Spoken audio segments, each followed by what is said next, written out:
What if I told you that doubt is not your truth, but a distraction, a toxin, a lie dressed in the voice of your own mind? In this video, we're going to expose the inner critic for what it really is, reframe failure as fuel, and align ourselves with authentic evolutionary success. Hi, I'm Claire from New Possibilities, and today we're diving into the real heart of overcoming self-doubt and achieving not just any success, but success that aligns with your highest potential. So let's talk about the inner critic, that voice inside that whispers, "You're not good enough. Who do you think you are?" Or "You'll just fail, so don't even try." Like, we've all heard it. But here's what most people don't realize. The inner critic is not your true self. That voice isn't your soul. That's your conditioning, your past pain, and your fear pretending or attempting to protect you. But what it's really doing is poisoning your purpose. It's not the voice of truth.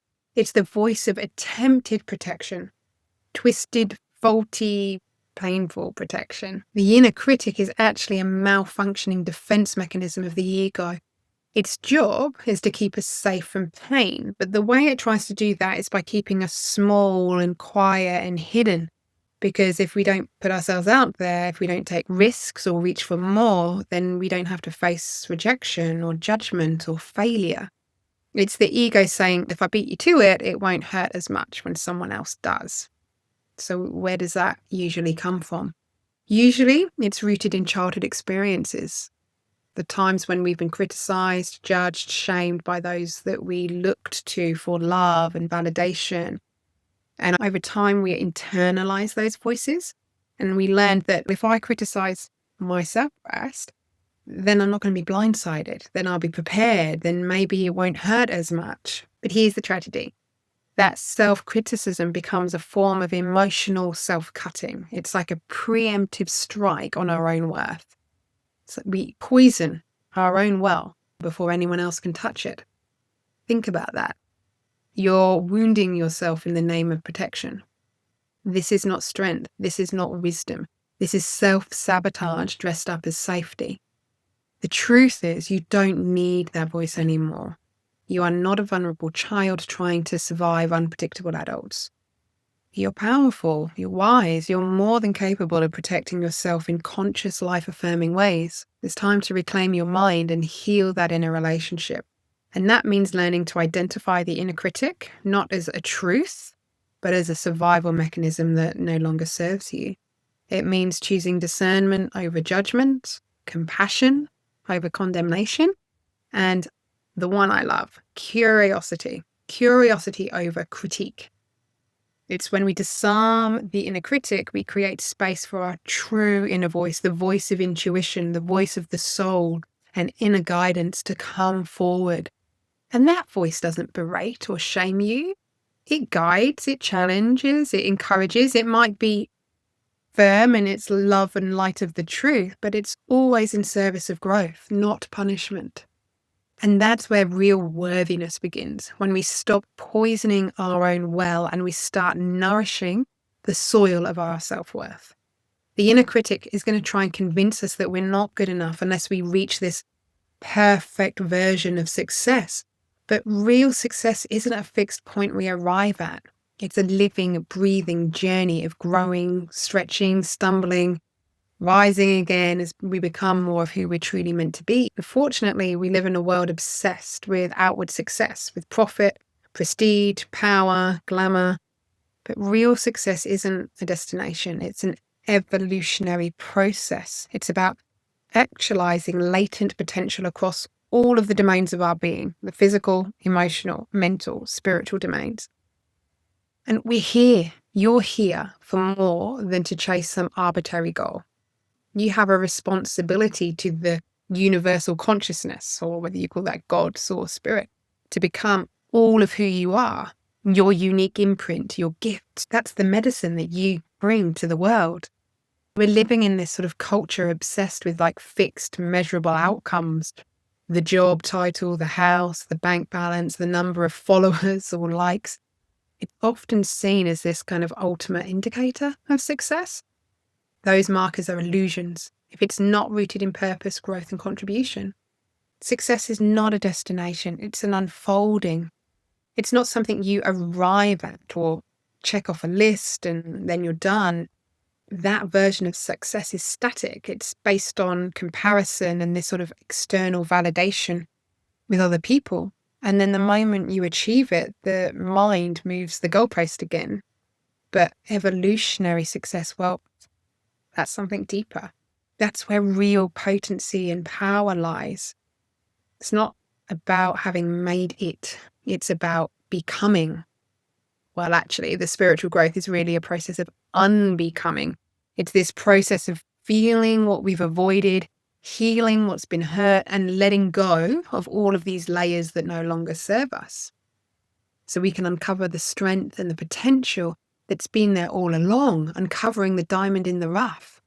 It's about actualizing the parts of you that are still dormant, that are still developing and waiting to be called forward. Each one of us is born with latent potential, with gifts, with capacities, with strengths, and soul codes that are asleep within us.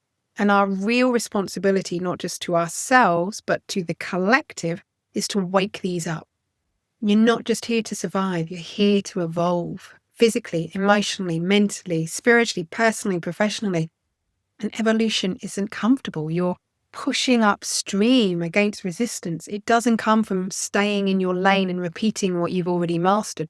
It comes from expanding into the unknown, taking risks, stretching yourself beyond what's safe and familiar. So instead of chasing traditional success, orient your life towards self-actualization. Ask yourself regularly, how am I evolving right now? What parts of me are being stretched and awakened and refined? Am I aligning with my deepest potential or just performing to fit in? This perspective